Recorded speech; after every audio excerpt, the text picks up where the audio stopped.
Hi everybody, this is Julissa. Thank you so much for coming back to my channel. As you can see, I'm here in my house. I want to do a quick video because, this comes to my mind and I'm like, that's true, whatever. But then I'm like, forget about it and just move on, and like it comes again.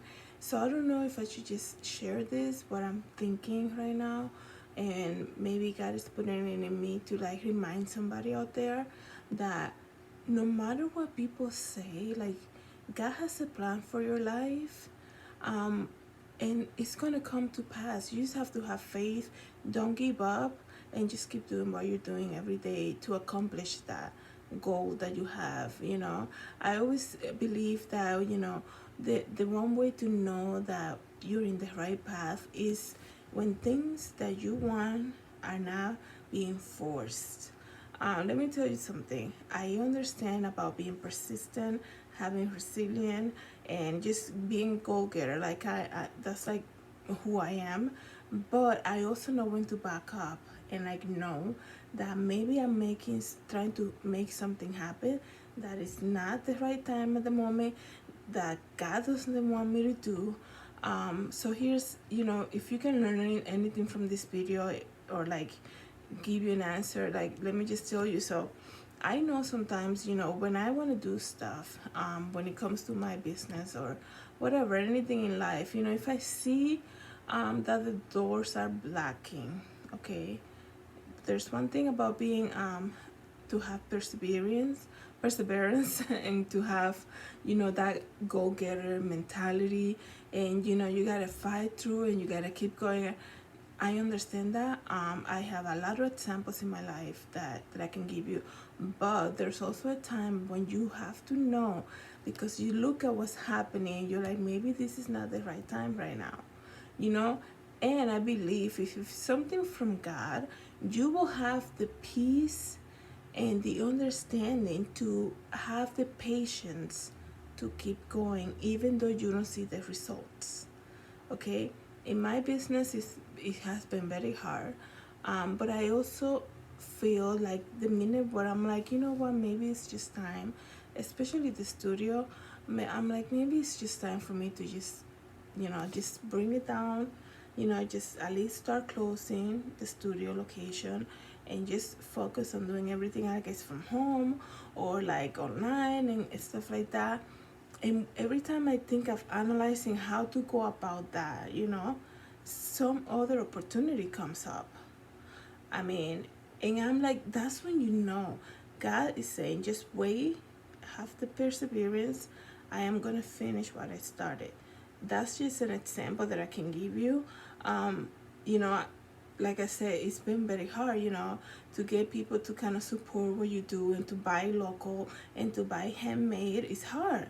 The people that get big on that stuff, they're like big celebrities, or they get an opportunity, or they get like a grant, and it's been hard for me. But like I'm saying, like every time I'm ready to like, put up my sign and be like, this is just done for right now, another opportunity comes up, and I'm like, okay, maybe I'll just wait until another month, or maybe I'll just give it to the end of the year and see what comes up.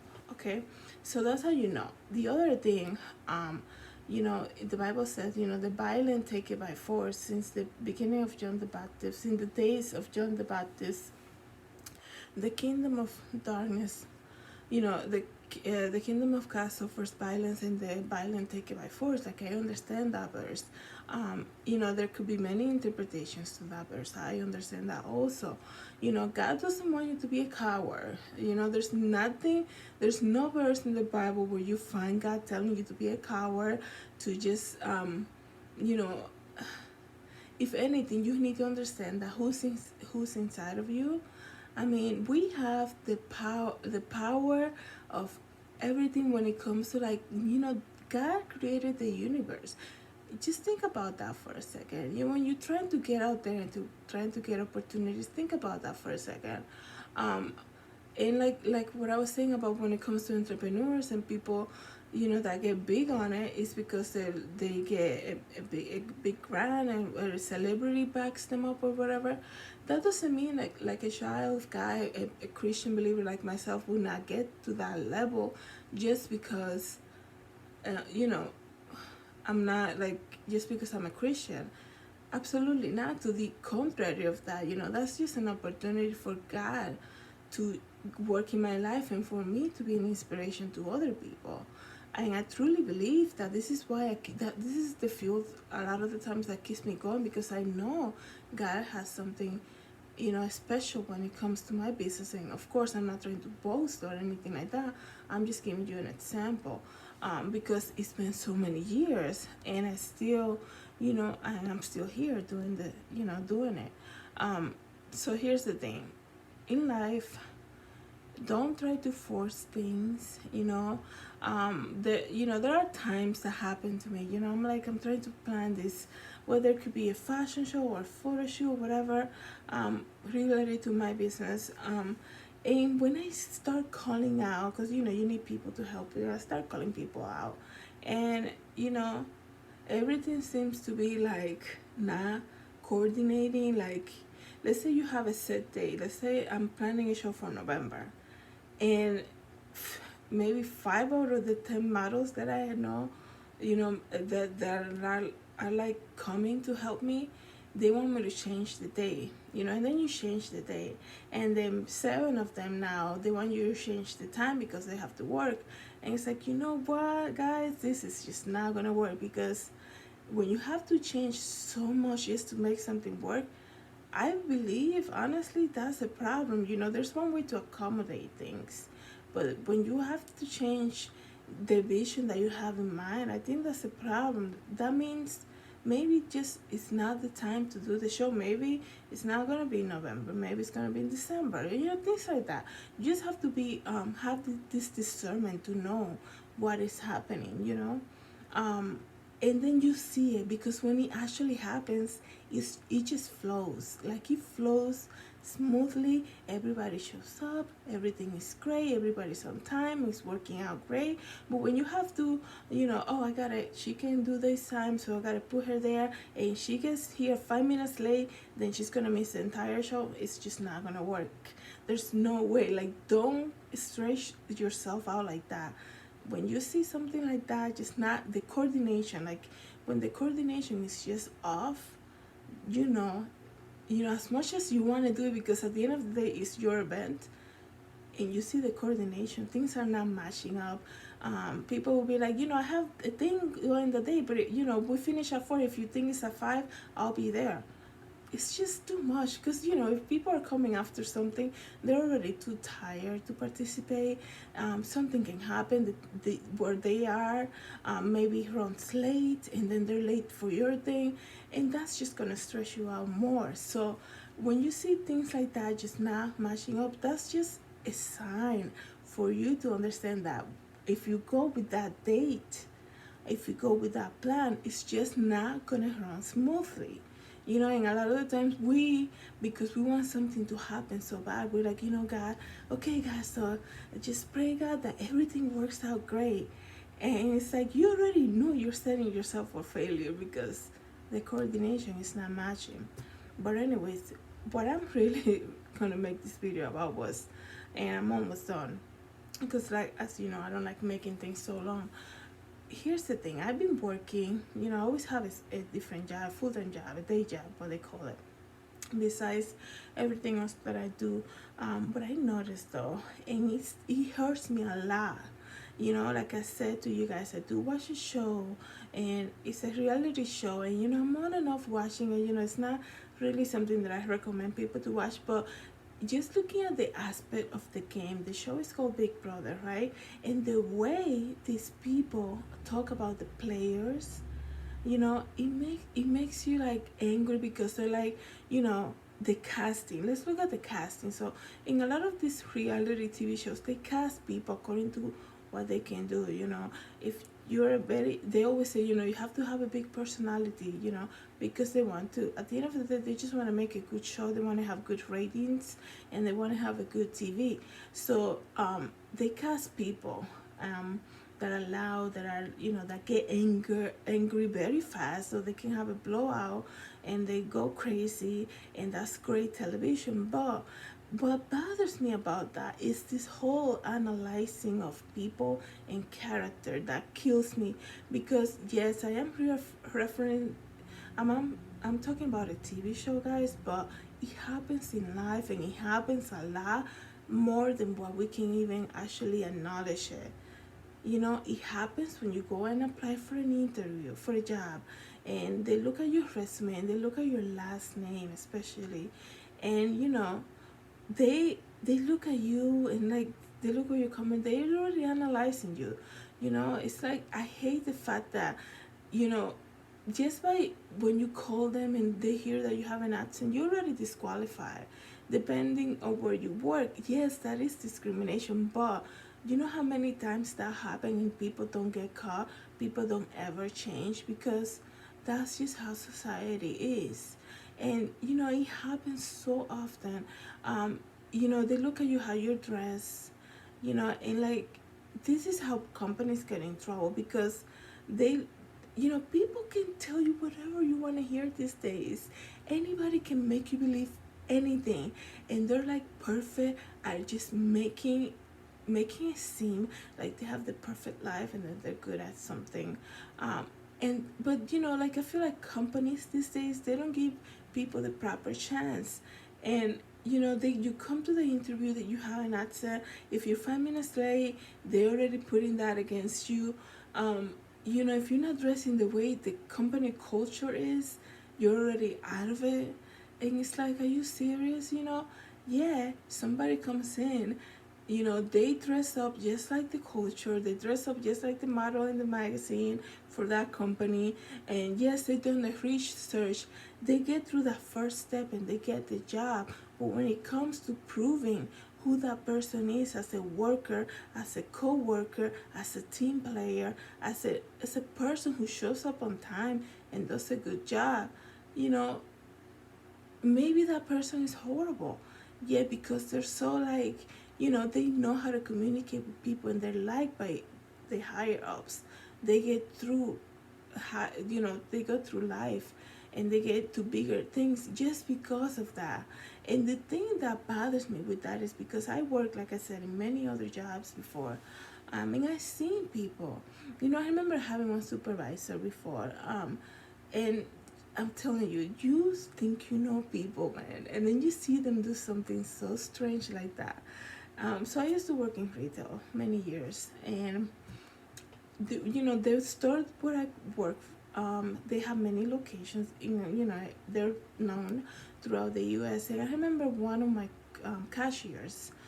She was moving out of the city, so she applied to the store in her city. The same chain of stores, and then when she applied, the store manager said to every manager, you know, he made an announcement to the managers, and he said, just to let you guys know, I did spoke with this person. She is applying to a position in that other city. But just to let you know, if they call here, make sure you tell them that I do not recommend her at all. That I don't think she's a good person for the job. And that shocked me completely, because you know how many times that happens? You're telling somebody to their face, yes, go ahead, go through the other, go and apply. I'll recommend you. I'll write you a letter of recommendation, everything. They tell you what you want to hear, and there you go. And they behind closed doors, he is talking trash about you and saying to the entire team, if they call and ask for reference regarding her, say that I do not recommend her. And this is what kills me about that, because they don't give you a chance. They don't even give that girl a chance to at least go and try to the other store.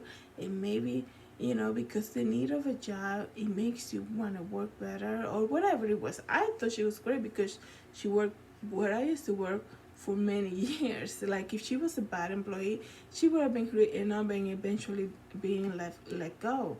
But there are managers, like I said in one of my other videos before, that come to these jobs, right? And they have their egos, and they're basically adult bullies that are allowed to take these big positions in corporations, and nobody's checking on them. And here they are crushing everybody down. And they can do whatever. Like that's fine. They think they're bigger person because they can do that to somebody.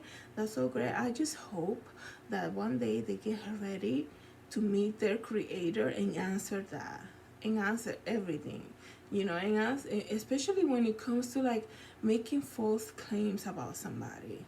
You gotta be careful about that. You gotta be careful how you talk about others, especially when you're just making you're just making stuff up to make to yeah, I guess you can say, to prove your point or whatever, when especially when it's not true. And the thing with that is, this whole analyzing of people and character, and she will never go and apply for that without even giving you a chance. You know what I mean? Like, I had managers look in my face and say, "Oh yeah, we didn't ask you if you wanted it because we figure, you were not interested." Do you even came to me and asked me out of respect if I wanted to do that? Like, at least give me that. At least give me that chance. Stop analyzing people and thinking that how they're gonna, how they're gonna answer. And the thing about it, this whole thing about placing people, and so is not gonna do good here, and so I do not see her. I mean, you know how many people told me in my face, "You don't look like a fashion person," because I used to wear like sneakers and denim, and jeans all the time in college. They're like, you go to school for fashion, like you don't even look like that. So what if I don't look like that? Like, now I have to do exactly like I have to look like, you know. And like, one thing is, you can say to somebody, "Oh, I never thought you would be a doctor because I never see you wearing like your uniform or whatever." That's different, But when the way people say sometimes to you, "I never thought you would be like a fashion person because you don't look like it," where that that's a backhanded compliment, or whatever it is. It's like a secondhand comment that they want to like sting you with like bad negative comments all the time. But like I've said, people, this happens in real life, and it happens in churches. There are a lot of people, a lot of Christian ladies waiting for an opportunity to lead a women's group because they're not the cool person, they're not the cool looking person. They will never get that opportunity. I mean, God can show up to that pastor's house and show up, send an angel and give him the message, and say, "Put Julissa to lead the women's group." The pastor will be like, I don't know if that was from God. Maybe he meant this other one because she seems to be more cool, more relevant, more relatable to the girls. And the thing that bothers me with that, how many people are being robbed right now by ministries, by opportunities, just because people think that they can do that, and and they can go ahead of God's decision. And then they see that the members disappear, nobody comes back again, because the thing with that is like, they're looking for that cool person, regardless whether or not she has the relationship with Jesus. And these are the people who are leading the new members of the church, because they're cool. But somebody who's sitting there, who's been a member for a few years now, who their character because they're, you know them for a while, you see them coming, you see them serving, but you would never give them that opportunity to serve in a big ministry as a women's group or young girls group because, they're not cool enough. They're not, they will never connect because your human mind, your assumption, even if you heard from God, you will never give them that chance. "Oh no, she seems so shy to do it."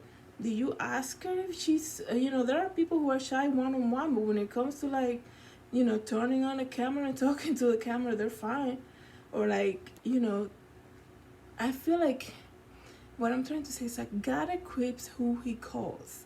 So regardless if you see somebody sitting down all the time and being shy, if God told you, pastor, put that person as leading, they ask them, that's the person that I want leading the young girls group, and you still don't do it because you in your human mind think, oh, that person will never communicate enough, or they might be shy, or maybe too afraid to talk, or even come up on stage and talk.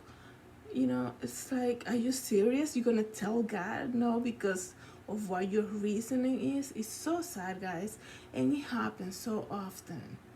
It happens so often. So here's the thing, because yes, I am saying people are being robbed out of ministry, out of opportunities in life, but they are being robbed on the moment, because what's for you is gonna be for you. You just have to be actively pursuing it, um because I feel like, I honestly do think that if you don't use what you have as a talent or something, a God-given ability, um God is gonna give it to somebody else. I do understand that 100%. You have to keep using your gifts and talents, so if you feel like you're in a job that's you're being wrapped, you know move, get a different job, because that wherever you are, they don't want to see you grow. The same thing with church. If you're in a church that they always give the opportunity to the new people. Like, you're sitting there for 10 years and you can't wait for, you want to, you see, like, you can tell, like, it's almost going down the line. You see, oh, the last year it was this person, this year maybe next year it's gonna be me. Of course, you gotta show interest too. But if you feel like you're being skipped over, and your ministry, like, you want to do something great and you want to lead, and you're still being skipped over, you gotta keep moving. That wherever you are, this not the place for you, because they don't want to see you grow. It happens a lot, like I said, in churches. It happens everywhere, I feel like. It happens a lot to me too. It happens in my life a lot. It happens, when like, I seen it happen at work too. So all I can say, these people might think they're doing a good thing because they want to get ahead of the game and say, oh, don't even ask her, because I know she's gonna say no. Like, that is the stupidest thing for somebody to say. If somebody comes to you and say, hey, I was thinking maybe you can help me. I'm about to ask this person to see if she wants to sing next Sunday in service. Oh, don't even ask her. She would never do that. Like, don't even say that. Watch what you say to people when it comes to something like that, because like, the reason why somebody has that desire to ask somebody to participate or do some things, because God's already working that out. And here you are in your human reasoning, judging people for what you see, what you saw from the past. Just say, hey, why not? Give it a try and see what she says. You can always say, see what they say. See what he says, see what she says. Don't answer stuff that you don't know. Okay? You might be robbing people, out of opportunities that God has for them because of your own human reasoning. And the reason I'm saying you gotta be careful about that is because you're gonna give account to everything you say. Everything you say. So that is my message for today, guys. I hope you're enjoying this beautiful weekend. It's a great Saturday so far. Well, I'm so happy because I got to see my mom today, so it was a great visit. Thank you so much for watching, and thank you so much for subscribing, and I hope to see you in my next video. Bye.